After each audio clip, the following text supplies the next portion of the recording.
Bueno, vamos a meternos de lleno en una de las parábolas más famosas y quizá una de las más interpretadas de la historia, la de las 10 vírgenes.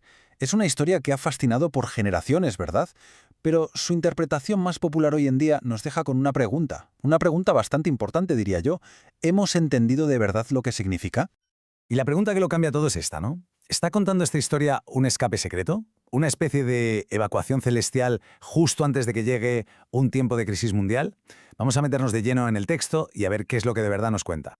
A ver, esta es la idea que mucha gente tiene en la cabeza, la que vamos a poner bajo la lupa. La idea de un rapto secreto, un suceso que nadie ve, que divide a la humanidad en un abrir y cerrar de ojos. La cosa es, ¿de verdad se sostiene esta idea cuando la miras de cerca o se desmorona? Venga, empecemos por el principio. Vamos a desmontar esta teoría pieza por pieza. Porque, para que la parábola signifique un escape secreto, tienen que darse una serie de cosas pero que muy concretas. A ver, pensemos un momento. Esta interpretación se basa en que todo sea invisible, ¿no? En que la separación sea de repente y, sobre todo, en que el objetivo principal sea, escapar del sufrimiento.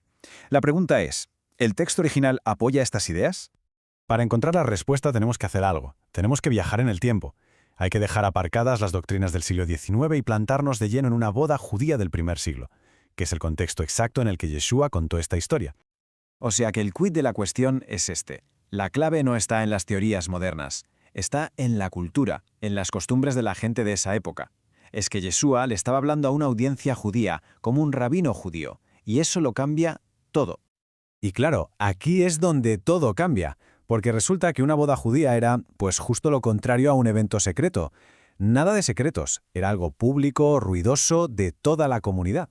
Si vemos los pasos, está clarísimo. Se anunciaba a gritos, con música, y todo el mundo salía a la calle para unirse a una procesión con antorchas. Es que el contraste es brutal, no hay otra palabra. Por un lado tienes esta idea de una desaparición invisible, silenciosa. Y por el otro, la realidad histórica, un anuncio que oye todo el mundo, una fiesta con toda la comunidad. Es que son dos mundos, no tienen nada que ver. Vale, ya hemos visto el contexto. Ahora vamos a meternos con el simbolismo. ¿Qué significan de verdad esas lámparas, ese aceite, esa puerta que se cierra? Pero desde la mentalidad hebrea, claro. La lámpara, ner en hebreo, es un símbolo constante de la Torá, de la instrucción de Dios. Y lo interesante aquí, que es muy importante, es que las 10 vírgenes, las 10, sin excepción, tenían su lámpara. Todas tenían ese conocimiento externo. Pero claro, luego está el aceite, el shemen, y eso ya es otra historia. Simboliza el ruaj, el espíritu, esa vida interior que te transforma. Y aquí está la clave, es algo que no se puede prestar. No puedes decirle a alguien, oye, dame un poco de tu transformación interior. Es el resultado de un camino personal, no algo que se improvisa en el último minuto. Entonces, ¿a dónde nos lleva todo esto? Pues a un punto clave. La parábola no va de listos y tontos, de los que saben y los que no. No, la distinción es mucho más profunda. Es entre los que solo tienen el conocimiento por fuera y los que además han cultivado una vida interior de verdad. Y claro, cuando el novio dice esa frase tan dura, no os conozco, no es que se haya olvidado de ellas, es que en hebreo el verbo conocer, yada, va mucho más allá. Implica una relación íntima, de pacto, de vida compartida.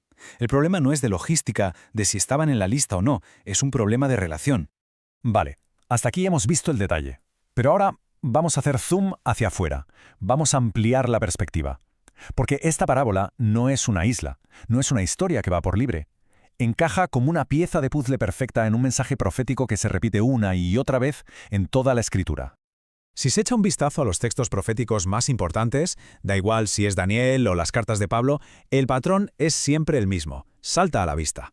Siempre se habla de un tiempo de prueba, sí, y de la necesidad de aguantar, de perseverar con sabiduría. Y al final, la recompensa en el reino.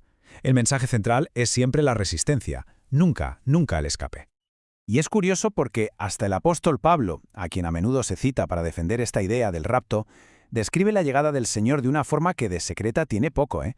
Habla de una orden a viva voz, de la voz de un arcángel, del sonido de una trompeta. Vamos, que muy secreto todo eso no parece.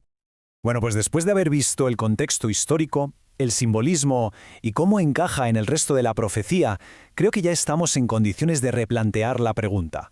La pregunta de verdad. Al final, si lo pensamos bien, todo se reduce a dos formas de ver las cosas, dos mentalidades totalmente opuestas. Una se centra en cómo evitar los problemas, ¿no? En que me saquen de aquí. La otra se centra en cómo aguantar, en cómo perseverar en medio de la dificultad, en estar preparado para cuando llegue el rey. Y claro, las acciones que salen de una y de otra son radicalmente distintas. Y con esto creo que llegamos al meollo de la cuestión, al corazón de todo. Lo que nos dice la parábola no es que el problema sea estar aquí cuando las cosas se pongan feas. No. El verdadero, el único problema es llegar a ese momento sin esa preparación interior, sin ese aceite que hace falta para poder ser luz cuando todo está oscuro. Y esa es la pregunta que se queda flotando en el aire, ¿no? La que nos deja esta parábola. No va de cuándo se marcha uno, sino de cómo se vive mientras se espera. La cuestión final es, ¿la preparación es para huir de la noche o para ser una luz justo en medio de ella?